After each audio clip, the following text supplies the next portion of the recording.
In Alabama, an epic upset in Republican urgency on taxes. I'm Robert Costa. The victory by Democrat Doug Jones upends both parties on the Hill and ahead of the midterms tonight on Washington Week. We want to give you, the American people, a giant tax cut for Christmas. President Trump says Republicans are on the verge of passing a sweeping tax cut bill, one he says will boost the middle class. Critics say the tax overhaul would provide generous cuts for corporations and the wealthy and would add more than $1 trillion to the national debt. They're robbing the future, ripping off the middle class. And why? To reward their friends, corporate America. The massive package would double standard deductions, but cap other popular tax breaks, including deductions for mortgage interest and state and local taxes. It would also eliminate the individual mandate under the Affordable Care Act. This tax cut will mean less of a paycheck going to Washington and more to the hard-working person who earned it. But Democrats are calling to delay the vote until Alabama Senator-elect Doug Jones is seated. It would be wrong for Senate Republicans to jam through this tax bill without giving the newly elected senator from Alabama the opportunity to cast his vote. We explain what a compromise could look like when it comes to cutting taxes with Kristen Welker of NBC News, Jeff Zeleny of CNN, Nancy Cordes of CBS News, and Shauna Thomas of Vice News. Celebrating 50 years, this is Washington Week. Once again from Washington, moderator Robert Costa. Good evening. Republicans are charging forward tonight with their sweeping tax cut bill after two Republican senators reversed course and said they would support the legislation. Republican leaders made some last-minute changes to win over Florida Senator Marco Rubio, who threatened just yesterday to vote no. Another holdout, Tennessee's Bob Corker, the only Republican to vote no on the original Senate version, also said he would support the bill, despite his concerns about the $1.5 trillion it will add to the deficits. Nancy, you just came from Capitol Hill, and you got to update us all. Where is the state of play tonight? It looks like Senator Corker and Senator Rubio have actually gotten to yes. Where does that put the bill? It's a very, very good day for Republicans, and it looks like they are on track to meet their timeline, which is a vote in the House on Tuesday, a vote in the Senate shortly thereafter. It doesn't sound like a major milestone to take a House Republican bill and a Senate Republican bill and meld them together, but actually there are so many ways that could have gone wrong. There are so many stakeholders who are attached to one version or the other. So the fact that they said they would get it done on Friday, and they did, is actually a big sign of how unified this party is, and it's the culmination of a decades-long dream. So it seems like, you know, the party's really hanging together now and looking to avoid any last-minute derailment. Shauna, they're unified, but a lot of these holdouts, because of what happened in Alabama on Tuesday, they think they have leverage. This process has been rushed. So what has happened in the tweaking of this bill? Who has been able to be pulled across the line? Well, Rubio, who you mentioned, Senator Marco Rubio of Florida, was able to get the child credit sort of changed, basically, in a way so that people could get the money back themselves. But basically, he was sort of masterful in the leverage that he had. Everyone has been saying, we have to pass this bill by the end of the year, we have to pass this bill by the end of the year. They didn't really have to pass this bill by the end of the year, but with Senator-elect Doug Jones from Alabama next year, they really do kind of have to pass this bill by the end of the year. So he saw that. He came out strong and came out publicly that he thought that the bill needed to be better for the middle class, and he got what he wanted, and they worked it into the bill. And the thing is, what that creates are a couple of losers, possibly. You have Senator Susan Collins. We don't know how she feels about this bill. We do know she wanted something to be done about shoring up the Obamacare markets, but she probably doesn't have any leverage anymore. What's the White House's and the president's role specifically in closing this deal? Look, I think the president has been engaged in a very different way than he was during the whole health care debate. I think he was more read in on the details. He was working the phones behind the scenes, unlike health care when he was sort of making promises to individual lawmakers. I'm told he learned from some of those mistakes, and he was really serving as an energizing force, I think, as opposed to sort of derailing the negotiations. Today, we had a chance to ask him some questions early in the morning, and I asked him if he would support increasing the child tax credit. He indicated the answer to that was yes. So it was very clear as the day was progressing that this was moving in a good direction for this president. I don't think you can overstate it. President Trump needs a victory after the failure to repeal and replace Obamacare. He hasn't had a major legislative victory. And so this was a full court press for this president, the vice president, and his entire top staff. And I think it's also a test of, that Republicans do tax cuts. This is what they do. So if this had not been accomplished, it really would have been a sign that governing in this era is impossible. But I think you have to give credit to the fact that you're right about the president. He engaged in a different way. He was working the phones, but not out there as much publicly. And I'm told he knew more about the details than he talked about the details. And I think that's clear. Whenever you ask him questions, he was engaged with what each senator wanted. But it's also easier to, I think, to build a piece of legislation rather than to take one away, like the health care debate. And that's why this was different, I think, than the Obamacare debate. You had a quick point, Shauna? Well, yeah, I think even publicly, the president, they did have events, he did have speeches, he did go to towns, and usually at those events, he pretty much stayed on message. They wanted this badly. So the president was taking a big picture approach. He was talking in broad strokes about the legislation. And part of it, we haven't had many hearings on this piece of legislation. The public's not really aware. The bill's released on Friday night. We're all still reading the 500-page document. So let's take a look for a second about what is actually in this bill. We all want to know. And what would happen if it became law? First, the individual rate would drop from 39.6 to 37%. The corporate rate drops from 35 to as low as 21%. The standard deduction for individuals doubles. It will now be $12,000 for individuals and $24,000 for married couples.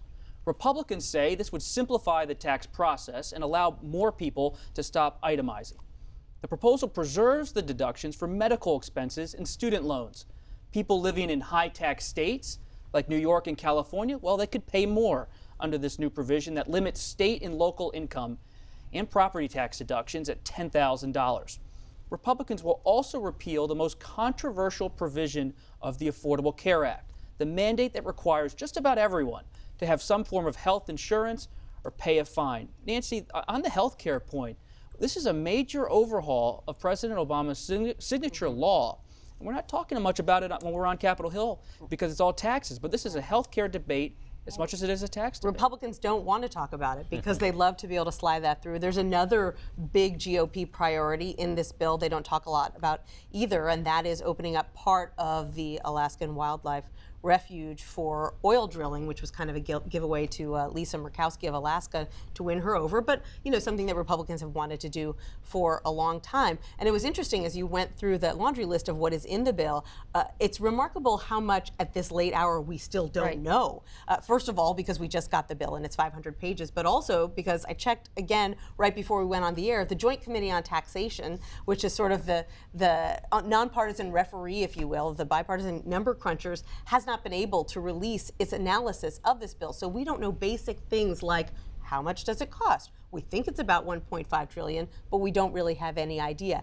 What does this mean for people at every income level? Yes, their individual rates are coming down, but they're also losing some deductions. How do they fare, when you average all that out? We don't know because Republicans were negotiating some of these things right up until about 12 hours ago, and it takes time to run the numbers. And yet, lawmakers are being expected to vote on this in just a few days, and they may not have all those answers when they vote. And I think while this is a legislative victory, certainly for Republicans, once they do finally get it passed, if that is in fact what happens, it's not necessarily a political victory for all of the reasons that you're just mapping out, Nancy, and also because if you look at the polls, this is not a popular piece of legislation. Now, we've of course seen that before. If you talk to Republicans, they say, hey, look at the Reagan tax cuts. That was wildly unpopular. Obamacare was very unpopular initially. So their calculation is that ultimately people will start to like this, But I think there is a concern that in 2018, Democrats could really use this on the campaign trail. Well, and one of the things that the senators, the Republican senators, had to do to get the House Republicans on board was that top rate of 39.6%, bring that down to 37%. The original Senate bill did not do that. So they have now given the Democrats something where they get to say, hey, for the richest of the rich in this country, they are going to get a tax cut. And I don't think the Senate Republicans originally wanted to give that away. They also wanted to keep a couple of ways to pay for the bill. And I think also at the, all along the way, as Kristen knows, we're at the White House every day, the president always talked about getting Democratic votes for this. Right. Early on, he said, we'll get Democratic votes. In fact, he's gone out to a bunch of red states that have Democratic senators and was trying to entice them. At the end of the day, it fell short and it was sort of a half-hearted effort. But I think that is you make the point of 2018. As people sort of digest what's in this bill and realize that it does not help a lot of Trump voters necessarily as much as Trump donors, I think that is something going forward. It will be the legacy of this bill. I mean, the healthcare bill was obviously freighted with a lot of weight. It was passed around the same time, Christmas Eve of the first year of the Obama administration, at least in the Senate. Once this is all digested, politically, you're right, it's not going to be that great for everyone. I will say that there are some changes in this final version that may help to win people over, at least in the short term. The fact that that child tax credit is refundable up to $1,400, that's a pretty big chunk of change. The fact that some of these deductions that they were planning to eliminate for student loans and for health costs, which those were incredibly unpopular, they dialed that back. And so, yes, some of these goodies expire in 2025, but in the short term, there may be lower and middle income people who say, okay, I'm obviously not getting as big of a tax cut as the wealthy, but I'm still getting a tax cut. So how can I hate this plan? When do we expect the vote?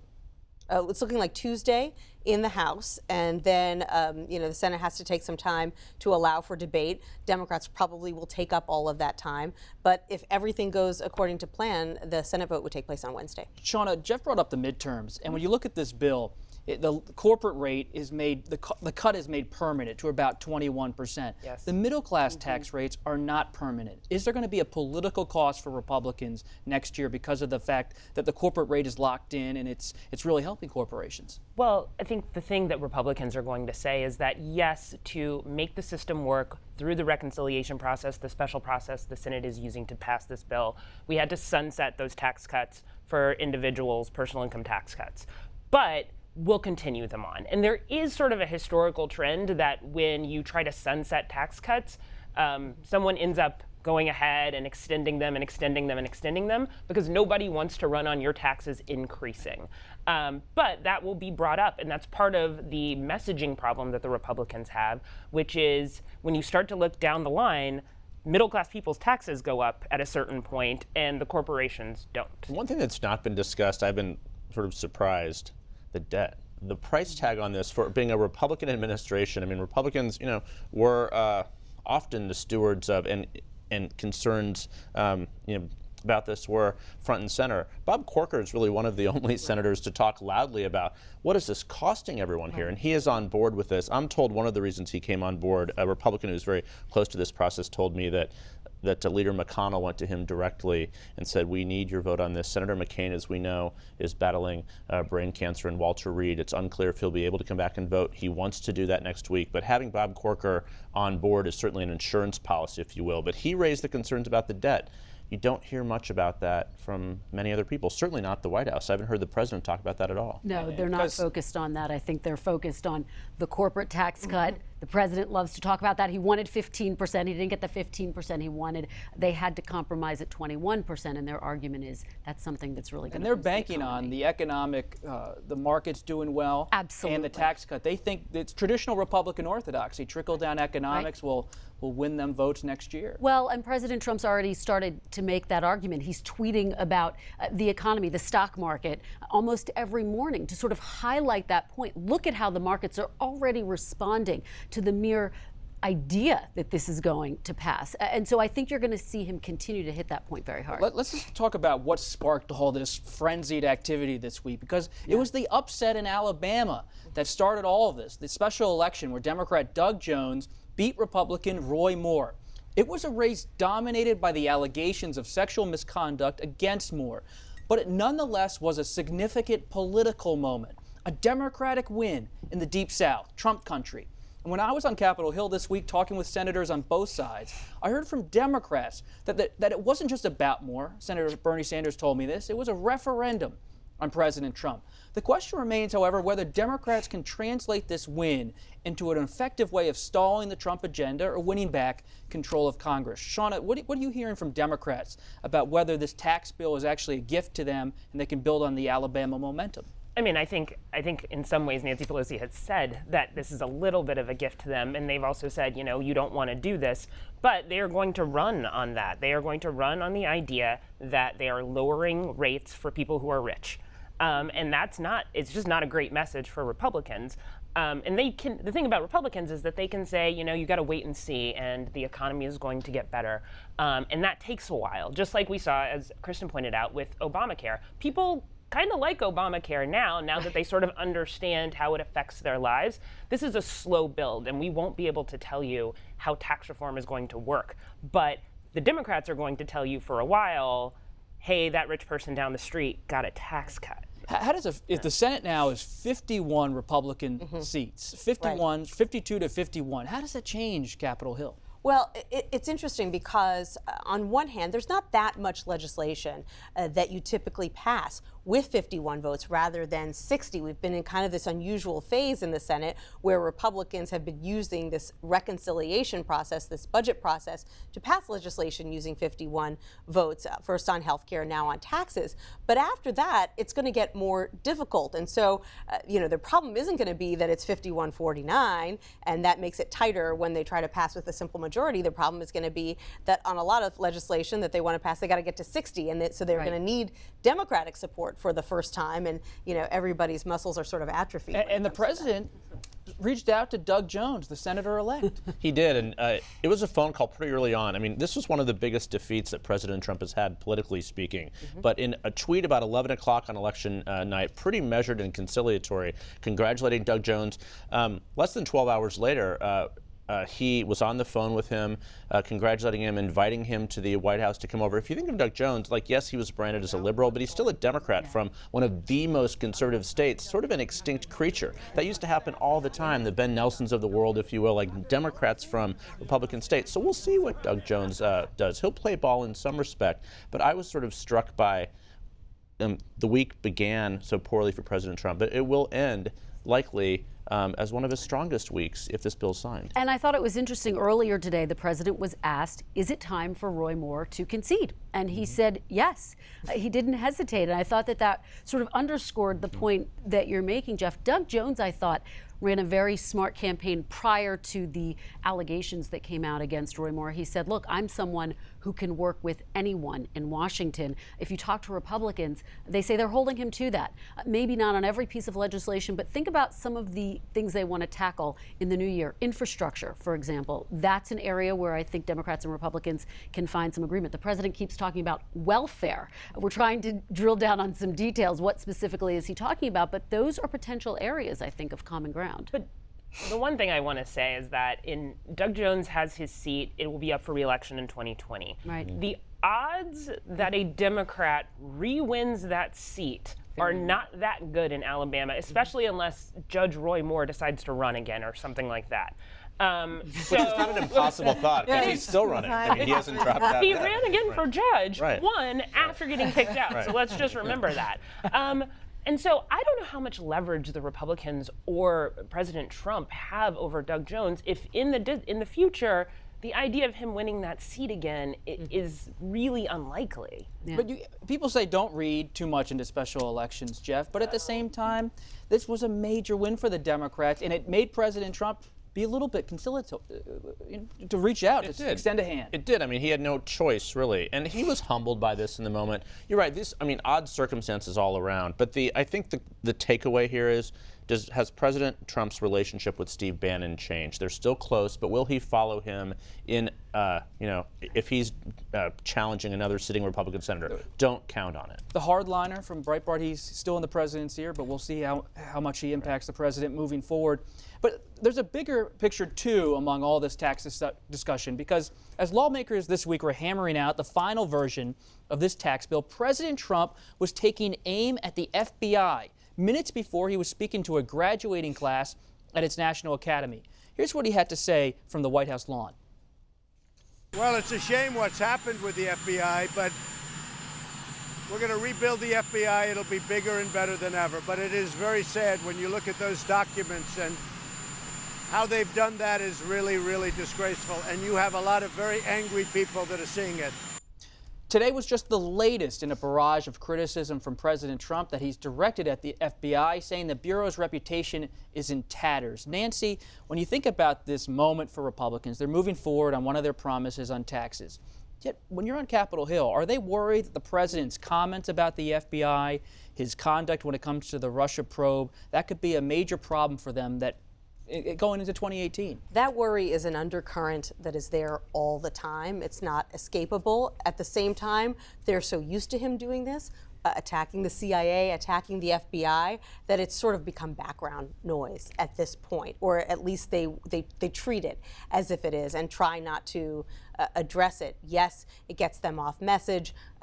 Yes, they desperately disagree with it, but they try not to acknowledge it because no one wants to be in a fight with the leader of their own party. And Robert, if it's background noise on Capitol Hill, it's really starting to bubble up to the forefront at the White House. And you saw that play out today in President Trump's remarks. He's really ramping up his attacks against the FBI. I think it reflects potentially a new strategy, a tougher strategy. He's trying to undercut the investigation. Nothing really new about that, but he feels like he's been energized by a top official at the FBI who was removed from the special counsel investigation amid some questionable text messages.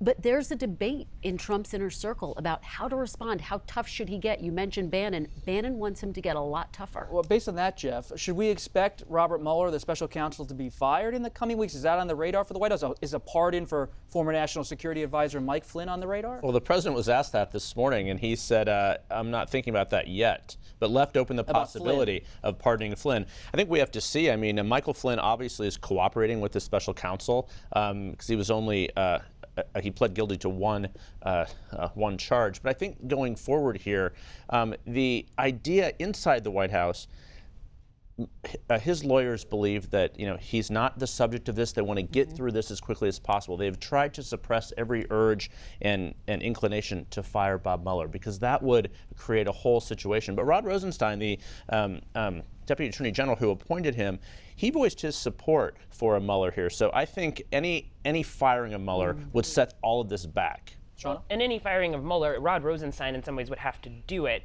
Basically, the president would have to tell Rod Rosenstein, I want him fired. And Rod Rosenstein would have to say, who's the deputy AG, would have to either say, okay, I'll do it, or say no, and then you end up in sort of a Saturday Night Massacre situation a little bit. So it's a little bit hard to fire him, but there is no political upside, and no one on Capitol Hill on the Republican side wants that to happen. And no justification, because apparently he did the right thing when he found out about these text messages. He removed this FBI agent from the investigation. What more is it that he's supposed to do? And the congressional committees are on the line now investigating Russia. Will they close by the end of the year? No. There's so there's just more and more all the time. We're going to have to leave it there. Thanks everybody for joining us for our conversation tonight, and stay tuned if you're watching for a special edition of the Washington Week Extra. That's coming up next on most PBS stations. We'll be talking more about the Alabama Senate race and President Trump's Twitter feud with Senator Kirsten Gillibrand. Remember, if you missed the show or the Extra, you can find both online Friday nights and all weekend long at pbs.org/WashingtonWeek. I'm Robert Costa. Thanks for joining us.